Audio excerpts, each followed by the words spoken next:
জকিলা আমি বাজারে গেলাম টুনির মাইল কই শুটকি দিয়া মূলা আর জলপাইদা ডাল রানতে। আচ্ছা মা, ঠিক আছে। দরজা খুলতে এত দেরি হয়, আমার সময় নষ্ট। কে? আইতাছি, একটু দাঁড়ান। আমি কি উইরামু নাকি? আচ্ছা, এতক্ষণ লাগে কে দরজা খুলতে? আমার নয়টা বাসায় যাইতেই গো। আইসে হুদাই বাপ দাই তৈব না, যেই না কাম করো আবার 9টা বাসা।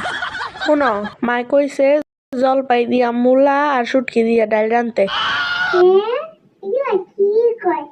থাকা যা কইতা বিরাই যাচ্ছি, এরা খাইতালে আমার কি? আইতে তো দেরি লোকে, রাস্তায় অনেক জ্যাম আছিল। টুনির মায় রানছে জলপাই দিয়া মূলা আর শুটকি দিয়া ডাল। কি কইলি? হায় হায়, কাম না কি করছে? এখন আমি কি খামু? তুমি তৈরি রানতে কইছ।